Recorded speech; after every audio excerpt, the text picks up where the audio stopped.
Welcome to Message Reveal. Message Reveal identifies a vibe, a message, or a story told through lyrics of a song.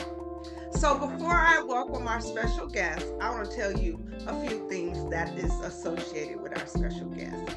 One, he's a native of Las Vegas. We big up our natives. Yay, natives. Yes. Two, he's a comedian. Three, he's a radio personality. And four, he's a event promoter. Now, this is not all the things that he's associated with. I just pulled out a couple. So you guys, please put your hands together and give my friend, Mr. Sweet Lou Collins, a round of applause. Yay! Welcome, sir. How are Well, you? I am blessed by the best. Sweet Lou has come through. How are you? I'm doing fine, thank Look, you. send me your cash app so I can cash app you for that amazing intro you just gave me. I love Hey, it. See, like he's a grandma was saying, comedian. put that pocket change in your coin purse. You know, when you say that, it reminds me of my grandmother. She said pocket change in your corn I purse. told you, I said it. I told you, like your grandma would say, hey, put this, let me go on my coin purse and give you some change. And then she'd give Yes. you that 50-cent piece. Okay. And you know, without them saying they enjoyed it, that's how they say they enjoyed it. Facts. So Yes. look, speaking of the word enjoy, I am so grateful and so thankful, and I am enjoying the fact that you asked me to come on and be with you today. So again, it is Friday the 13th, Yes. and we know the stigma of Friday the 13th. So you could have had Jason on because today, because today is his day. But instead of having Jason, you brought on Sweet Lou. So thank you. Absolutely, absolutely. So, also, I just want to mention to my audience, you just had a birthday. Yes. Libras in the Yes. house. Yes. Libra love. I'm so grateful, so appreciative to God. We had an amazing celebration in Vegas. I turned 56. Somebody literally just sent me a message saying, how was your party? Literally. So they're paying attention for real. Wow, that's amazing. Somebody just texted me and said, how was your party? So we got listeners. Wow. So somebody is zoomed in. But it's been a tremendous blessing. As you know, I'm real big on birthdays. I'm real big on my birthday because my philosophy is the way that we celebrate Jesus' birthday, the way that we celebrate his birthday, I think that we should celebrate our own birthday in the same likeliness. So this is when we celebrate Jesus for Christmas, his day. Well, what about your day? Come on. Because that's your day of birth. So every day, and God blessed me to be 56. I'm grateful for that. But everybody knows, my family, everybody knows when I'm doing a birthday, it's going down for real, Yes. for real. Yes. Because it's my day. And I think it's amazing. We do have to celebrate us. And if we believe what it says, we are in the image of God. God would want us to celebrate our birthday, right? Hey, and I invited him.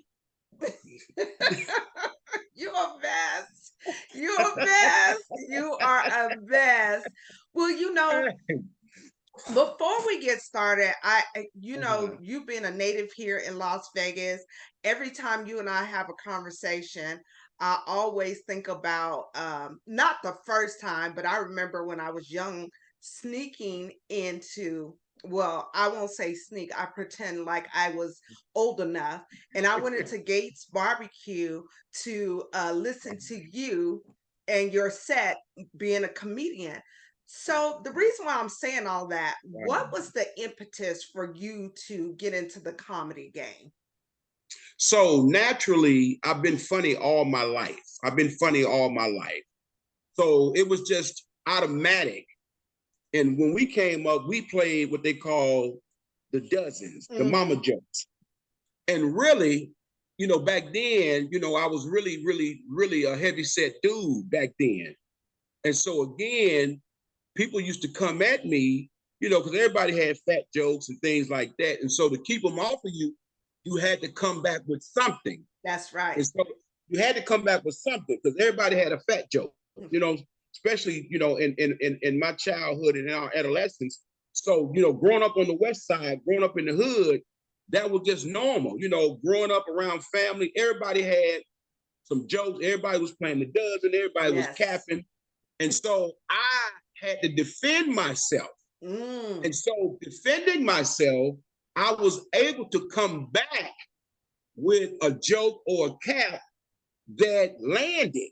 Okay. And like people were like, well, man, you funny, you funny, you funny. So originally when Comic View came out, Russell Simmons came out.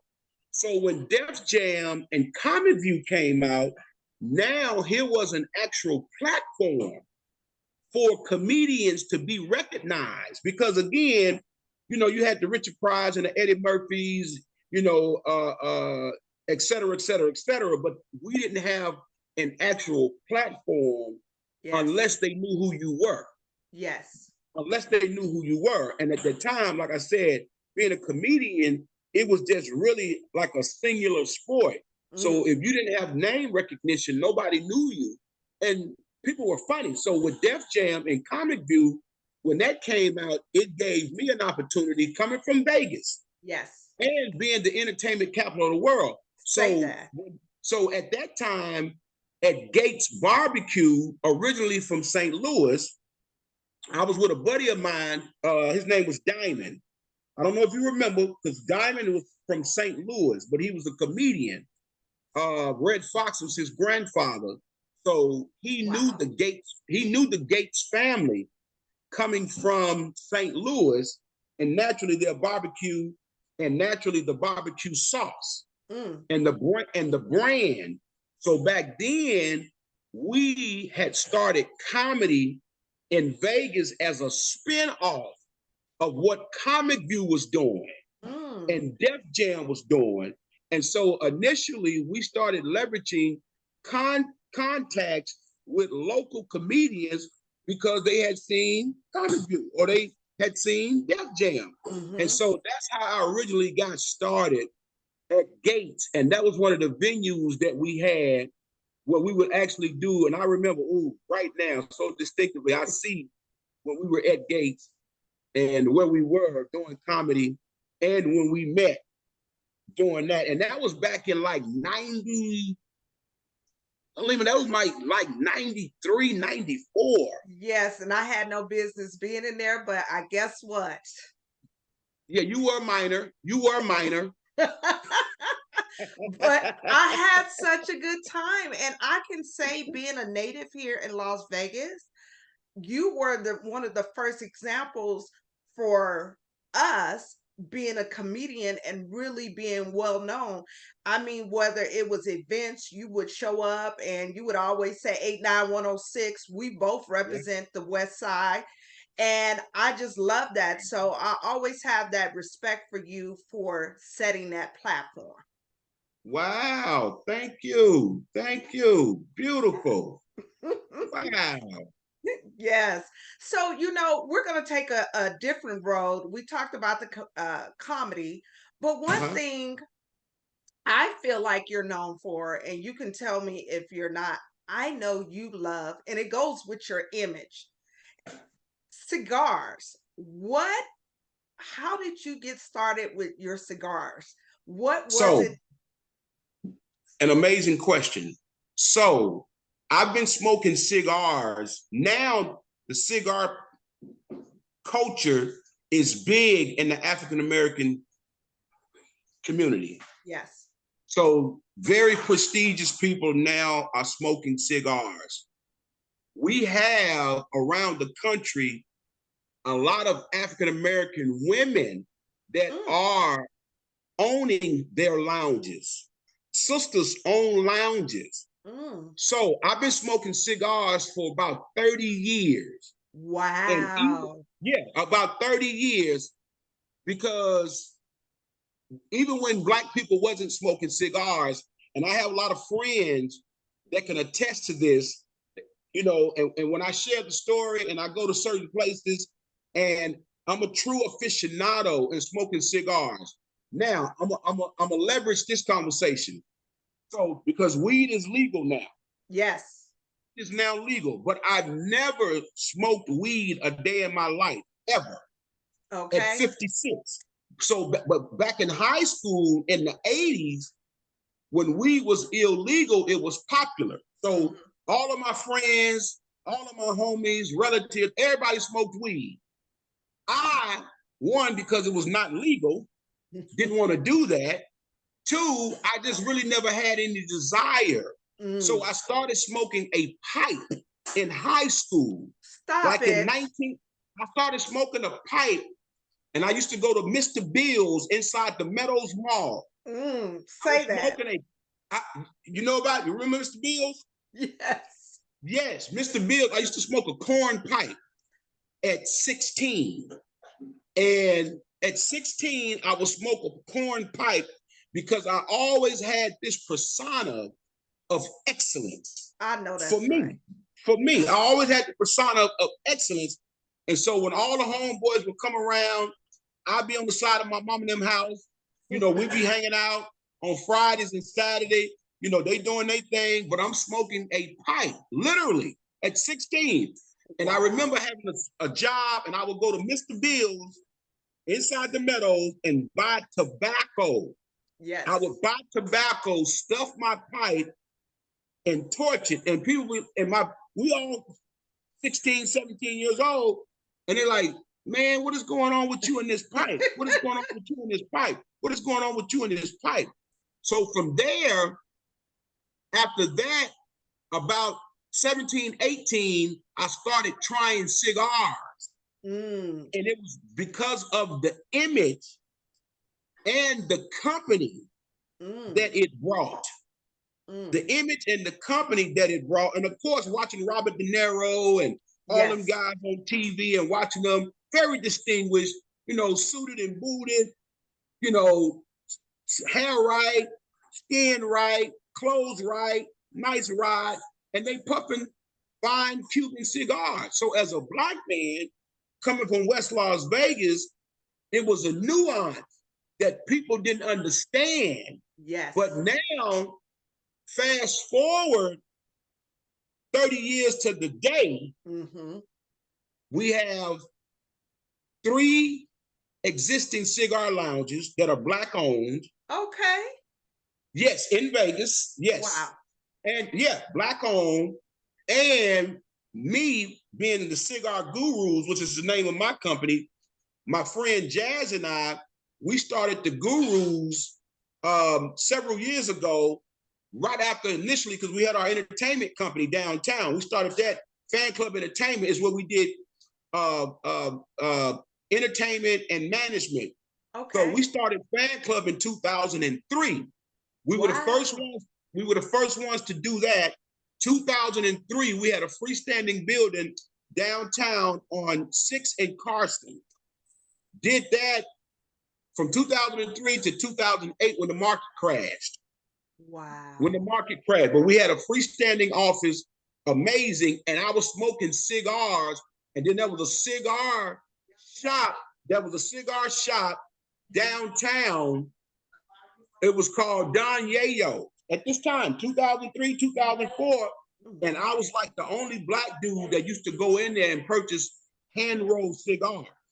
Wow. And so now it's a culture with Black folks. And as I said earlier, Black women, established, professional, distinguished sisters are owning lounges. And even here at Tapping Ass, shout out to my man Melvin and his amazing wife. Yes. They're doing Tapping Ass. And of course, we got Chocolate City, my man Johnny Yancey, and then a shout out to my man Jeff Owens, Sugar Daddies. All right. Women, there are so many women that are in these lounges in Vegas, and they're killing it, sisters. Wow. Thank you for even acknowledging that. And I had no idea. So you're teaching me something. Trust me, and the environment is so professional, so intriguing, and just so elevated. The levels are so elevated, and you have African Americans in there, sisters and brothers and others. Yes. But it's predominantly us now. Because being from Vegas, we travel places where we're the minority and the others are the majority. True. So now in these cigar lounges, you see we are the majority. We're the owners, and you have the others coming in to engage and smoke. And it ain't ratchet, it ain't no hood, it ain't mess. It's the opulence is there, the beautification is there. It's a beautiful thing in Las Vegas. I love it. And going along that line, you talking about your cigars, another thing that I've always enjoyed about you, I don't care whatever you were hosting, you always had a style and a flair for fashion. Yes. Where did that come from? Well, once again, my tagline, fashions are my passion. And it was funny because, I've always, even since middle school, high school, I've always been just fashionable, because growing up on the West Side, when I grew up on the West Side, all the men that I saw were very fashionable. Men wore tailor suits, tailor slacks, shoes. Of course, my father was a political guy. He was in politics. So I watched my dad suit and ties, shirt and ties, and this is outside of church on Sunday. Of course, we did what we did on Sunday. And my mother was a seamstress. I didn't know that. I just know about variety. No, my mother was a seamstress. So growing up, I would watch my mama literally sew and make clothes for herself and people. She would cut out patterns. We would go to the fabric store, get the simplicity of and I would literally watch my mama make clothes. Wow. My mother had a sewing room. She had a sewing room in the house on the West Side, and my mother had a sewing machine. And some days when we walking in there with no shoes on and no sock, you get a pin in your foot, and you couldn't put the shoes on because she dropping pins and everything. Always needle and thread, always. Yes. Always. My mother was a seamstress. So going to school, she tailored all of our clothes. Wow. And you know what? Say your mother's name. We know it, but we need to honor your mother. Absolutely. Yes, my mother is, of course, Miss Ruby from Variety. Miss Ruby from Variety that ran the school over there. Miss Ruby Collins. Yes. Shouts out moms. And of course, my dad is Gene Collins. Yes. My father, still married. Yes, still doing good. They gotten older, but of course, they still good, functional, still driving and everything. Yes. But a lot of people don't know that about my mother, that she was a seamstress. I had no idea. So I grew up seeing fashion. I grew up, my mother was fashionable. And then, like I said, men and women, people would come to our house and my mother would alter their clothes. She would make dresses and pants and all these things, literally. Wow. And until today, she still goes back at it. If I need something hem, taken in, let out, or something like that. Son, bring them back. Till this day. My mama still got her sewing machine. She got all her threads. She know how to match them up. She got an eye.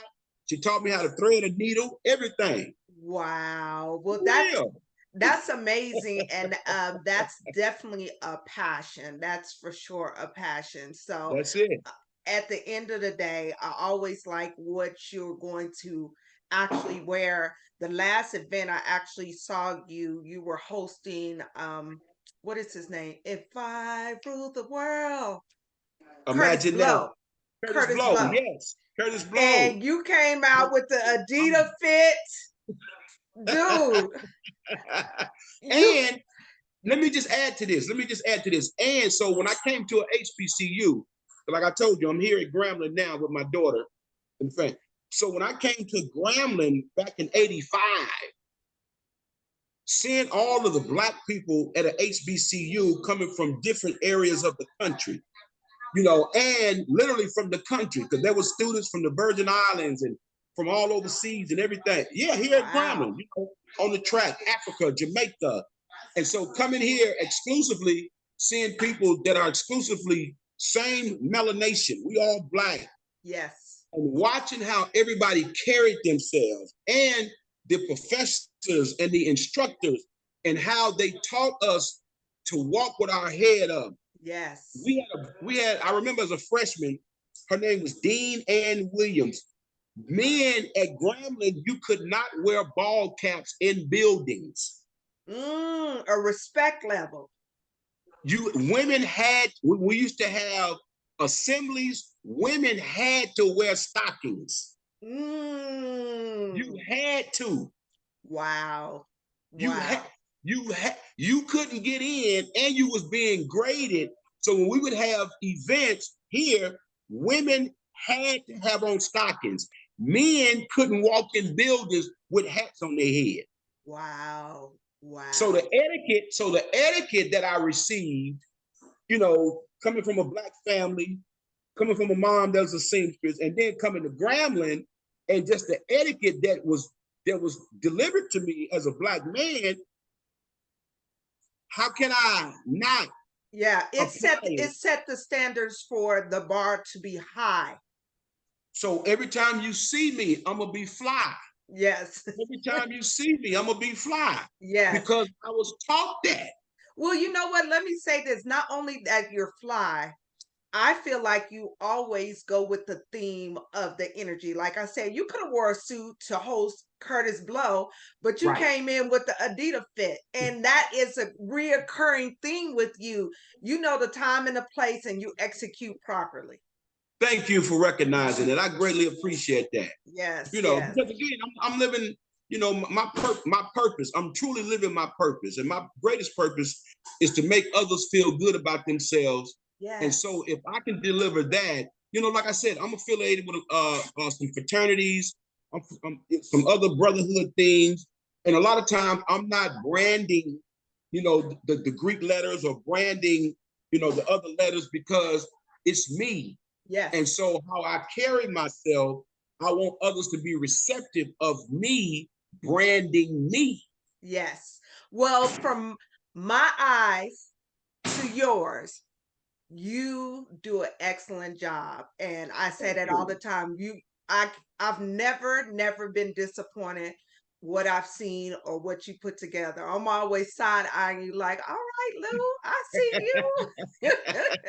And that's a wonderful thing. We have to have some examples for our young men in the community. So thank you. Facts. Thank you. Yes. You're welcome. Hey, Lou, welcome. You a mess.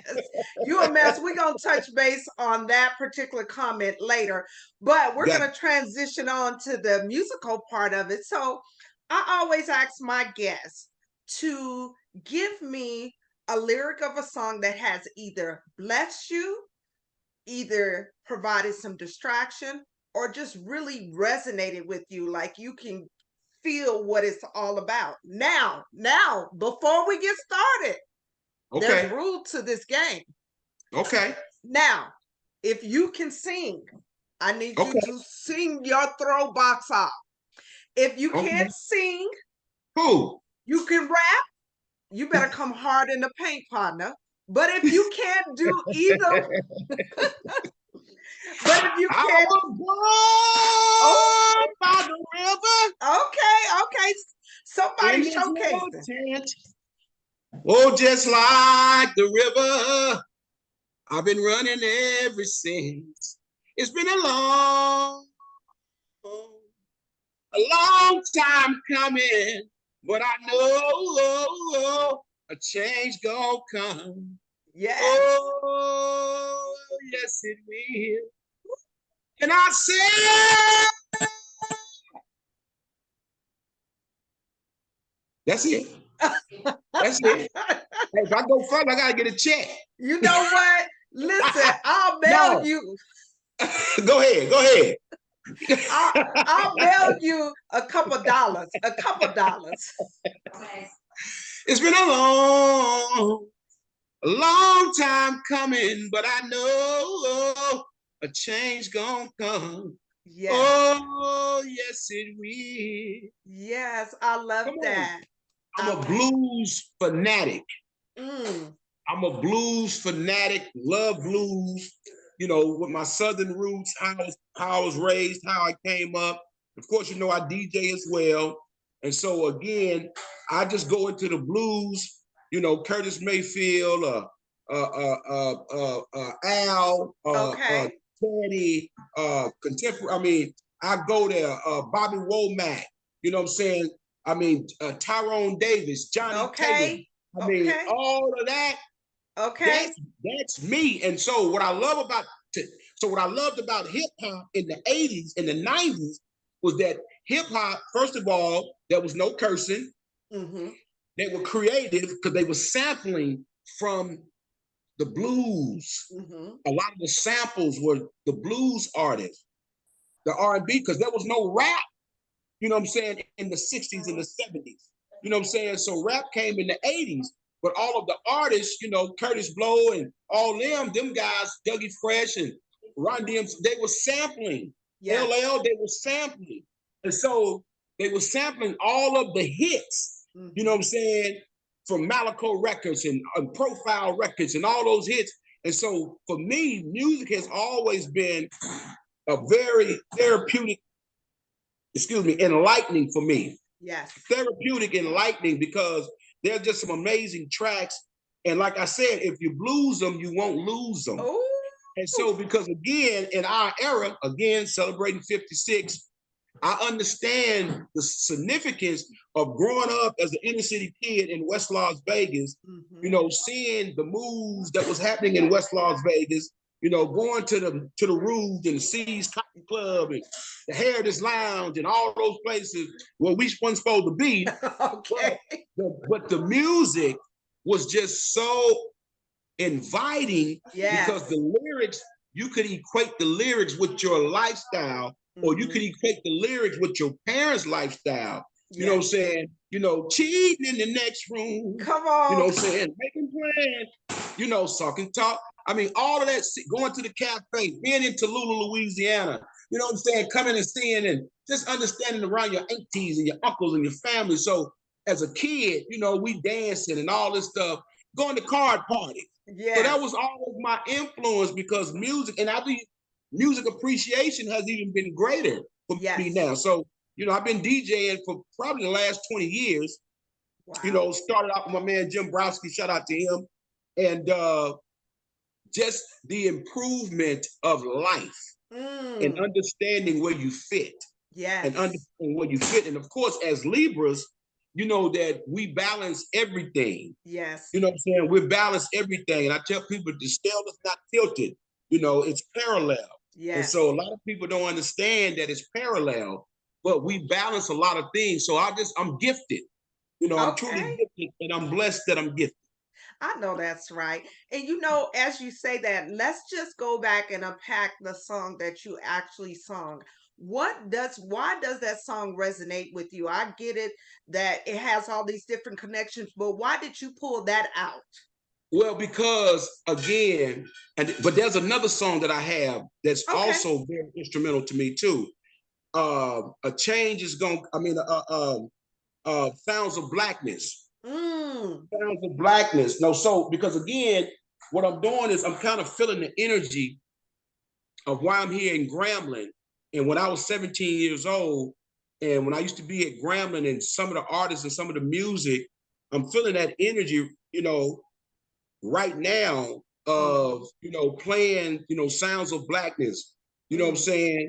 Yesterday, a friend said to me, he said, how can I smile? You know, hold on, a change is coming. Yeah. You can make it. You know, and that was like being 3,000 miles away from home, being in the dorm, you know, had a bad day, got an F on an exam. You know what I'm saying? How can I smile? You know what I'm Yes. saying? But a change is gonna come. You know what I'm Mm-hmm. saying? You can make it. That's Hold right. on. Don't, hey, you know what I'm saying? And so again, it's just the lyrics to certain songs in my life, that has carried me through. Yes. Because when people are not listening, when people are not listening to you, you're listening to the music. So you're Mm. getting your message. I I'm gonna like repeat that. that. You like that? When Yes. people are not listening to you, you are listening to the music and you're getting your message. Because we convey and we communicate with each other because we want a response. Yes. And we want a constructive response, a constructive.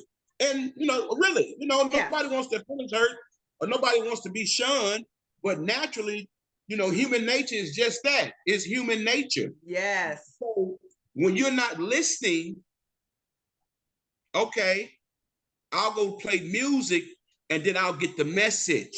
Yes. Because Yes. most artists, if not all artists, depending on who they have our answers because the pain, Mm. the glory to Mm. that story, they've encountered it. Yes, that is definitely true. That's definitely true. And music can be a form of healing as well. Of course it is. It's a band-aid. Yes, come on, come on. But You know what I'm saying? it can really pick you up. And speaking of that, we all have our ups and our downs. Yes. Can you identify a song that I would call your tap in song when you had a day where it was just a hard day and you're like, I don't know what the heck I'm gonna do. What song can you put on to tap in to bring your spirits out? Sounds of Blackness. Okay. That Okay. whole album from '85, that whole album, Sounds of Blackness. The Wow. whole spiritual side of that album, it was up tempo, it was spiritual, Yes. but it was up tempo and it just had good flow. And it's that whole album is iconic to me. Yeah. You know what I'm It's saying? And timeless. you don't hear about Sounds of Blackness anymore. True. You don't hear from them, you don't hear about them. People don't. And when I mention it, like, oh, I remember Sounds of Blackness. La Yes. la la la la. So hold on. You can make it. Yes. Hold on. Everybody, come on. Don't worry Yes. about a thing. That's You got to right. trust the process. Trust And the process. And I think that's definitely the key that we need to convey is trusting the process. And sometime in that process, we fail and it's okay because there's a master plan in failing. So we got to go through the process. As you say, trust the process. So, Listen. So again, like I said, I'm here with my daughter, and the missus just walked in as well. And speaking and trusting the process. So one of the biggest things when my daughter graduated with her bachelor's here, she was going through her challenges naturally, being, away from home, being isolated, being down here. Life happens. Life is life. yes. And we had a conversation one time, and I told her back in maybe 2017 or whatever, I said, baby, trust the process. Mm, Just trust the process. Just trust the process. And so from that time on, she was having some challenges with class and, just trying to balance in social life and girlfriends and all of the, life, the yes. recklessness, foolishness. And so naturally, the day of her graduation, Mm. she's like, well, Dad, I need to run to the store and I need to go to the arts and crafts and I need to get arts and crafts because I want to decorate my graduation cap. Oh, And I'm like, oh, okay, that's cool. So when she went and picked up all of her things in arts and crafts at Walmart or wherever she had went to decorate her graduation cap, that's what she came up with. oh, I love that. Yes, trust the process. We're talking to somebody right now. I Yes, trusted the process. yes. That was her cap at her graduation. I, Wow. she trusted the process Yes, right there. yes. She trusted the process. I And love so it.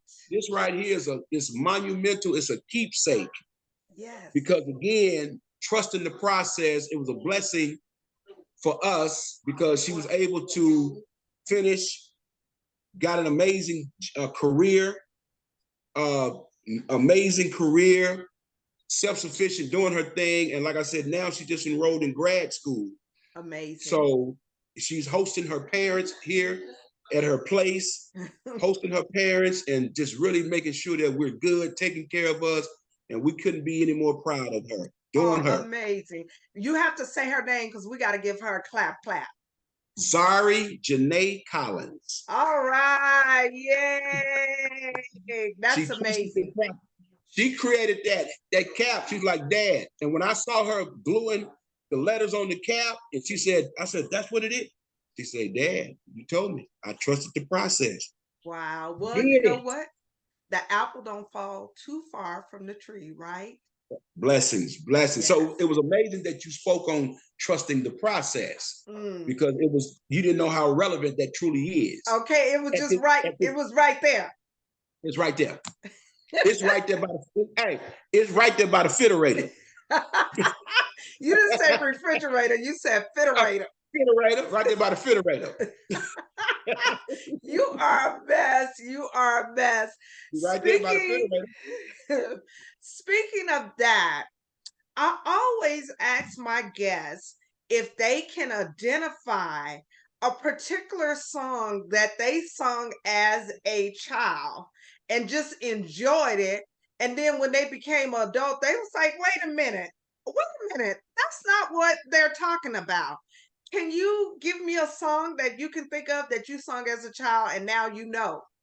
Well, you got to remember again, growing up with my parents, we played blues. Mm-hmm. You know what I'm saying? Al Green. We played blues. Teddy P. Yes. You know what I'm saying? Close the door. Don't need, Barry White. You know what I'm saying? Oh, we going out tonight. Finger popping. You okay? Did you say finger popping? You went way back, okay? That's what I grew up on. Like I said, so hip hop didn't come, rap didn't come, and of course, and I tell people this too. See, we didn't have hip hop on the West Coast when hip hop came. Ice-T, Ice Cube, and all them brothers came later. So all of the West Coast, we all listened to the East Coast. So we didn't have hip hop on the West Coast until they came in the late 80s with the gangster rap. But our influence was rap. Well, naturally, when rap came to inner cities, even in Vegas, it was something new. So I remember going to Larry Sight and Sound. Come on now, come on. On Owens. Back in the day. Back in the day, Larry Sight and Sound on Owens, buying the Rapper's Delight, Hip Hop, Sugar Hill. Sugar Hill's Rapper's Delight. I remember that. Wow. Back in the day, at about 15 years old, walking up to Larry Sight and Sound, buying Sugar Hill Games, Rapper's Delight, and going home and playing it on the what? The record player. Okay. Yes. And because I DJ. So I wasn't always, I love music, but wasn't always influenced with music. So I didn't really go and buy music. My parents had albums and stuff like that. I said albums. So the first rap music I bought was when I was here in Grambling as a freshman. It was Eric B. and Rakim. Eric B. and Rakim for president. So that was probably in 87 when I went out and bought Eric B. and Rakim. Now, this is an amazing story because fast forwarding, I was a fan of Eric B. and Rakim. Eric B. for president, that particular album was an amazing album. So they were iconic because they would be on Rap City. They was on Rap City when we were kids. They was on Rap City or they'll pop up on Soul Train or whatever. So fast forwarding several years, when I truly became, I guess, Sweet Lou Collins, you know, the comedian, the celebrity, then in my life, I started like Curtis Blow. I started meeting people and we were quote unquote on the same level. Because just as I'm being backstage, just as I'm being paraded, just as I'm being, you know, catered to as being the headliner or being the artist, I'm behind stage with Eric B. I'm behind the stage with Rakim. Me and Eric B used to have a show on Power 88 in the mornings. Eric B, the legendary Eric B. So I'm in the studio, you know, when I used to be on the morning mayhem, mayhem. Eric B used to be one of the DJs. Eric B and Rakim, one of the legendary rap groups of all times. Wow. He come in the studio. What up, Sweet Lou? Wow. I'm like, that's Eric B. Rakim, same one. See Rakim, got pictures shaking Rakim behind stage at the House of Blues, hanging out with Rakim. Or even Kill. What up? I'm like, man, when I was 17, 18, these dudes here were amazing. These dudes here were blockbusters. And so now, you know, the level of, you know, LLs and everybody, you know, and everybody really is intrigued about, because somebody was commenting yesterday about my relationship with Erykah Badu. Because, you know, Erykah was here at Grambling. Well, can I just jump in before you go there? I went when she came to Vegas at the Hard Rock Hotel. Yes. And you and your brother were on the side. So me and my sister, we're jamming. We're so happy we're there. And you're like, Erykah, Erykah. And she acknowledged you. And I found out later that you guys knew each other. And this was years ago. This was her first album. Yeah, 1996. Yes. 1996. Yeah, 1996. And we met, and I'm gonna tell you how we met because it's a story that she tells all the time. So here at Grambling, because I told you I'm at Grambling right now, Erykah got here in 88. So it was homecoming, because I'm here for homecoming, 2023, but she came in 88. I came to Grambling in 85. So Erykah was a rap artist before she did rap exclusively. Her and my brother Dre, may he rest in paradise. Yes. They did hip hop. So she was into hip hop. And she was in this group they called Orchesis. So she danced and she was into hip hop. So in 88, she came in as a freshman and it was homecoming weekend. And after the homecoming game, they would have these concerts at the old stadium. So that particular night, that Saturday, a big fight broke out. Big fight. The campus was packed. So a guy ended up punching me. Can't remember what it was. A guy ended up punching me. So I went.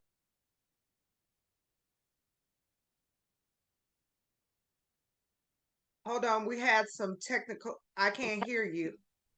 Can you hear me? Yeah, I can hear you now. All right. So this guy punches me. Big fight breaks out. So at the time, my brother, you know, he was here as well. Never forget, because he had on a polka dot shirt. And at that time, polka dot was big because Kwame was wearing polka dot. Kwame was wearing polka dot. So we here at Grambling, fight broke out. It was something about traffic, something about my car, his car, this, that. So jumped out the car, we started fighting, getting into it, blocked the traffic. Naturally, the whole crowd shifted. The whole crowd started running towards campus, running away from the fight. Wow. Running away from the fight. Big melee. This older guy jumped on my back and pinned me down to the ground. Well, I could see Drakey running because I could see the polka dot shirt with no shoes on. I could see him on the ground. So the guy, older gentleman, told me, he said, "Sir, it ain't worth it. Young man, it ain't worth it. It ain't worth it. It ain't worth it." So I'm seeing my brother and I'm seeing everybody running. He's like, "Young man, it ain't worth it." And I say, "Son, you need to get off of me. I got a gun in my waist. If you don't get off of me, sir." And he jumped up. So we took off. The whole crowd was running from the fight. Erykah tells this story. somebody said, "Oh, that's Sweet Lou." And the whole campus turned around What? and ran into the melee. What? You were She known like that? she tells that story every time she's in concert. We go backstage. When she has her intimate with her fans, Yes. she said, "Y'all, see, Erica, at that time, Erica Wright, Erica was here. So Erica was my roommate summer of 91, because her boyfriend was from New York. His name was Gerald. And he needed to go to summer school. So I had a house at that time. Dre and I had a house in Jazz. And he said, and it was a 3-bedroom. I was in it by myself because I was graduating. Okay. Gerald said, "Hey man, I need to go to summer school." He was from New York. He said, "Hey man, can I come stay with you for the summer? Because I need to go to summer school. And I don't want to pay that tuition on campus." I said, "Yeah." So Erica was his girl. Oh. Erica was his girl. And we used to do these formal dinners at our house here in Louisiana. We used to do these formal dinners, Jazz and I, Vegas.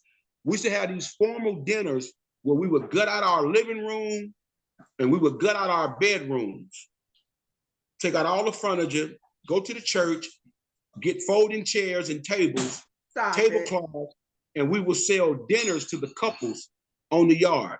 Wow. $12. Steak, baked potato, tossed salad, French bread, and champagne, Andre champagne for $12. And Erica and her group they were the entertainment. What? Oh, you was promoting back then. Yes. Yes. Erica and her group, they was called Harmony. Her and 2 of her other female friends, and I can't think of the other female friend's name. Oh, what's her name? But she became very, very big in country and western. She's a black girl. Yeah, went to Grambling. I see her face. I can't call it.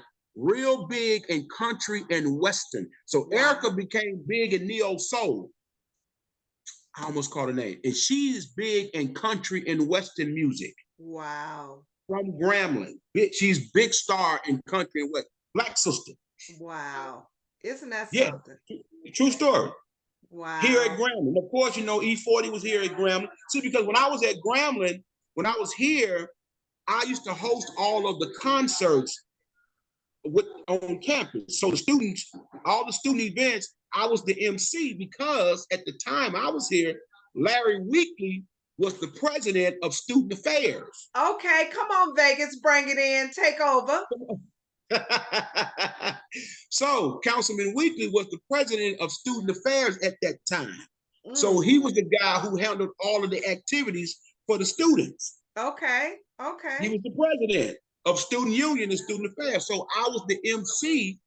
That's why when I really popped in Vegas, it was because at that time when Erykah Badu, E40, Natalie DeSalle, remember Natalie that played in BAP with Holly Berry? Yes. The heavy set with Natalie. They played in BAPs. Yes. Natalie She's DeSalle. passed on now, right? She passed. Yep, she passed. Yeah. We were all here together. Wow. We were all E40. We were all here together. Wow. It's a small world, but it goes to show where one touch and agree. We always have pockets of greatness, and it's always an attachment or a connection. And that is amazing. I knew you knew Erica because of how she responded in the middle of her set calling your name, but Thanks. I did not know the background and to what extent. So we got some exclusive here. Yeah, knew her before any record deal, knew her before. And I remember when she left Grambling and we was trying to talk her out of not dropping out. We was trying to talk her out. She said, "I'm leaving." And we was like, "No, Erica, you can't leave. You can't leave." And she's like, "I'm leaving. I'm going to pursue my career." And the rest is history. Well, you know what? Everybody has their path, and her path took her to where she needed to be. We wouldn't know who she was to this day if she had not left. That's facts. Yeah. That's correct. Yes. So we super proud of her. Super proud. Yes. You know, Let's and she's kept it relevant. You know what I'm saying? yes. Oh, without a doubt, without a doubt. Every time Yeah. she's been here in Vegas, whether she's been at the Mandalay Bay, wherever, Yeah. just the last time I didn't get a chance to see her, but I'm a big fan. I always try to go out and support her. So we got to give Erica Badu a big clap, clap. Yes, Yep. for sure, for sure. And her first video, On and On, significantly, the On and On video, 90% of the people that was in the video were all Gremlin people. Wow. 90% of people that was in On and On when she first came out, they were Gremlinites. Well, you know, you're gonna go back to where you had your people at. So The love. Yep. that's So amazing. I'm saying it wasn't all Hollywood, you know what I'm saying? It wasn't all that. It was truly love. Wow. That's amazing. Fact. That's what I like to hear. And I like to hear these gems, these stories that behind the story that nobody really actually knows. So thank you for sharing that with us. And with that being said, we're going to transition into high energy. So I believe in high energy. I know you do, because when we come to your sets, we see things. You always have high energy. So when I see someone singing happy birthday, to me that's high energy, and I love how the crowd participate in singing happy birthday. And we know now they didn't took birthday songs to the next level, and it's amazing. But I say all that to say, can you identify a song that you either participated in or you have watched a group participate in that has high energy and you enjoyed it? You're like, oh my gosh, this is pulling me in. Come on now. I told you I'm 56. Stevie Wonder. Oh, Happy birthday to ya. Happy birthday to ya. Happy birthday. Happy birthday to ya. Happy birthday to ya. Happy birthday to me. Birthday is my birthday. It's my birthday. Happy birthday to me. Happy birthday to me. Happy birthday. yeah. Come on, Stevie. You know That's a what? You're no-brainer. best. That's a no-brainer. Yes, yes. And the energy is so captivating when we celebrate like that. Now another one was good, which was also a good buddy of mine. Unfortunately, his circumstance didn't play out well. But go, hey girl, it's your birthday, R. Kelly. Yes, that's R. very Kelly. true. Yes. R. Kelly. I gave R. Kelly a proclamation to Vegas a few years ago when he came to town. You know, when he was super hot. Yes. R. Kelly and boop, boop, boop, boop, boop, boop. Go, shawty, it's your birthday. Go, sweet Lou, it's your birthday. Go, Helena, it's your birthday. Hey. It's your birthday. Hey, R. Kelly's famous. Yes. It's your birthday. Yes. Happy birthday. Come on. And everybody, you know, unfortunately, you know, he did what he did, or he did what they accused him of. Of course. But, you know, but you cannot dismiss his music. No, I agree that you said that. I had a previous guest on, and they talked about all the. I didn't even know he wrote "Fortunate" for Maxwell, but that's right, he he did. wrote for Celine Dion. I mean, we can go on and on. So here on this platform, we know how to. They said don't throw the baby out with the bathwater.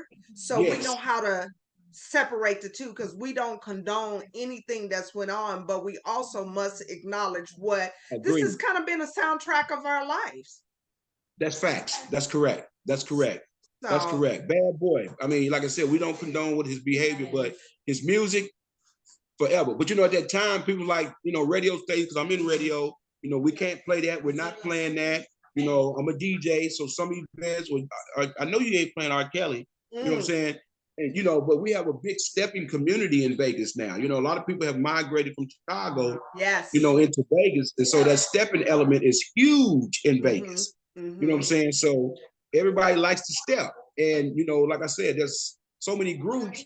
And at that time, they was like, I know you ain't playing R. Kelly. Turn that off. Take that off. But I'm like, hey, his music and his activities are totally separate. Yeah. And we acknowledge both parts. We understand that the validity to that situation, but also, like you said, that was it. It connected us. It was a soundtrack to our life for many things and many different songs. And again, like I said, a lot of songs people don't even know that he wrote for, and they didn't say, they're not aware of that. But I was on a tour with R. Kelly one time. It was R. Kelly, Jay Holiday, and Keisha Coles. Wow. And and I was the opening act. Shout out to my man Larry Smith from Vegas. Yeah, so we toured a couple cities. I was trying to remember the year. Late 2000s, 2008, I believe, 2009, 10. But it was a major, because R. Kelly didn't fly. He didn't fly. Oh, I didn't know that. No, he didn't fly. He didn't like to fly. So his tour buses and his semi trucks, they would have to travel, and he had like 16 semi trucks, because his staging and everything, his buses, because he didn't fly. Wow. Yeah, R. Kelly didn't fly, so he would take road trips. So if he had to be in a different city, whatever city, whatever state, road, because he didn't fly. Wow. Well, you're definitely an entertainer, because I've learned some behind the scene things I had no idea about. No, R. Kelly didn't fly. No. Wow. No, didn't like to fly. And loved basketball. And when he would come to Vegas, because he would try to find somewhere to go play basketball. So of course the gym couldn't have windows. So most of the time, like back in the day, they would go to Jim Bridger and shoot hoop, because Jim Bridger didn't have any windows. Gotcha. Keep it exclusive. Keep it exclusive. That, and then of course, same as Valley High School. So like there were some things, back in the day with LeBron and Kobe and all. I met Kobe, LeBron, and Dwight Howard and all them guys up close and personal, hanging out with them guys, because they used to practice over at Valley High School, because there was no windows. Okay. On the sideline, Kobe, Dwight on the sideline with these guys. LeBron. Wow. Yeah. Well, you're definitely that entertainer. And before we get out of here, I always like to have my guests to talk about any upcoming events, talk about any social media handles you have. Do you have anything that you would like to share with my audience? So right now, of course, you guys know Sweet Lou is coming through. Of course, we're about to end the year. I got a couple things on my calendar. I got some things that we're negotiating. I'm looking at 2024, this amazing Sweet Lou Coming Through podcast. You know what I'm saying? Sweet Lou coming through.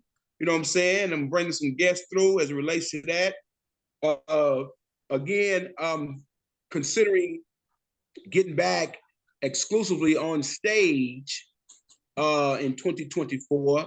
I got some deals on the table. Can't speak about them right now until they materializes. Absolutely. You know what I'm saying? Yeah, can't speak about them. So 2024, Sweet Lou is coming through. I'm excited about that. Of course, you guys know my old head, so I'm on Facebook, and naturally, IG is L Collins 92. You know what I'm saying? My IG is L Collins, Lou Collins 92 on IG, and Sweet Lou's coming through. But other than that, like I say, I'm still on the breakdown. So grateful. We're actually getting ready to celebrate 10 years on the breakdown. For those that don't know, let's tell them what the break. It's from 88.1. Right. You're 1/3 of the whole. Correct. Along with Craig Knight and Lady AK.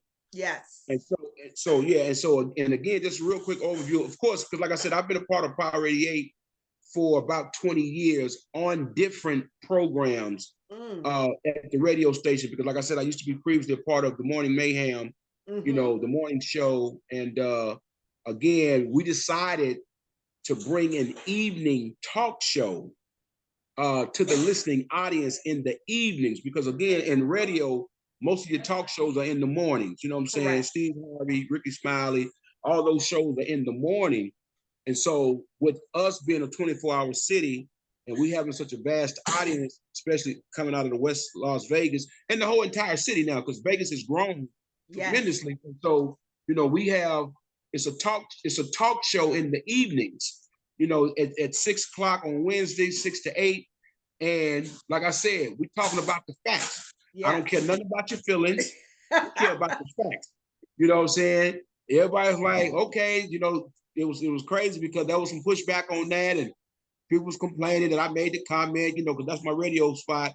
The ad is, I don't care nothing about your feelings. I just care about the facts. And we just really care about the facts because, again, there's so much going on. A lot of people got so many things that are going on, and you can just only imagine, we're not licensed therapists, but we serve in that capacity because, again, people want to be heard. And people are calling the radio station. People are reaching out because nobody's listening. So they want people. I need to tell somebody my story. I need to tell somebody what happened to me. You know what I'm saying? I need somebody to listen to me. Because at home people have shut me off. At work, people, so the breakdown was created out of a midterm election 9 years ago, and there were some people that didn't even know that the election was taking place. And so if it wasn't a presidential election, there was some Black folks who was unaware that it was a midterm election. So at that particular time, we had some very high-profile elected officials who needed our vote, and they were not winning. And they were very high profile and influential in order to retain their seats. And so people didn't know. So someone had called the radio station and they was like, oh, it's voting today? Oh, we vote. So we went on live just as general personalities, and we created this live announcement that today is a midterm election. Please go vote. Wow. So people start calling in. Wow. Because we had elected officials that was losing. And they was like significant elected officials. I ain't gonna mention no names. And a lot of them didn't win. Because we didn't. So from there, because of the message, now we increased the percentage that did actually go vote just through that live broadcast. So we decided to come together, and shout out to Franklin G, because there was 4 of us originally. Yes. God bless him.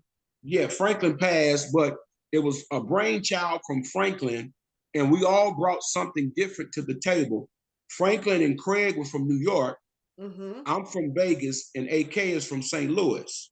So naturally, we brought something totally different from our perspective lives, and we call it the breakdown because we were there to break it down. And so we're going to be celebrating 10 years next year. Wow, congratulations. Thank you. Thank you. Yes. I think that's amazing, and I'm always tuning in and checking out. Not only is it for what you mentioned about voting, you really tap in and let us know what's going on in the heart of the city for the upcoming week or months. So it's great to get that information, to know that little events that may not get their shine, everybody get to hear. It's like a PSA in person. Yes, blessings. And like I said, I ain't the mailman, but I do deliver. I love that. That's a tagline. That's a shirt. I'm not the mailman, but I do deliver. But I do deliver. That's original. That's a Lou Collins original. That's a tagline. Well, it has been absolutely amazing. And before I get out of here, I always tell my guests two things about one, the journey is just as important as the destination. The journey is where we learn and grow. The destination is where we rest and celebrate. But the key to it all is to get back in that journey and continue to learn. So before we get out of here, is there anything else you would like to say to my audience before we say goodbye? I would like to say automatically, trust the process. Just trust the process. And sometimes you got to reevaluate your circumstances. Yes. To make advances. Ooh. You got that? You got to reevaluate your circumstances to make advances. Yes. And that's all inclusive of how you living, what you're thinking, what you see. Your eyes ain't gonna lie to you. Yes. Your eyes. So again, make sure, especially at certain levels of your life, there's some benchmarks that you must accomplish. At certain levels of your life, there's some benchmarks, 30, 40, 50, etc., that you must accomplish. So stay black till I get back. I know that's right. Well, you know what? Before we get out of here, for my women, I bow to the women, but to the men, I salute. So I salute you, Mr. Sweet Lou Collins. Hey, this was amazing, and sincerely, thank Lou. Thank Lou. Thank Lou. This was great energy. The questions were phenomenal. Oh. Spirit was enlightening. Oh. I love the platform. I love it. Thank you. Oh, thank you. So I appreciate it. So how does the people see it? I mean, what do we do? I know you recorded it. So it's pre-recorded, but I'll send you out a link when it's time for your actual show to air, so you don't have to worry about it, and I'll send it in advance. But again, thank you for saying yes. You said yes, and it's been so many amazing people that said yes, and I'm so appreciative of it. So I'll say this, I'll salute you one more time, and I'll see you in these Las Vegas streets. Right. Blessings. See you when I get back to Las Vegas. Yes, there you go. Thank you. You're welcome.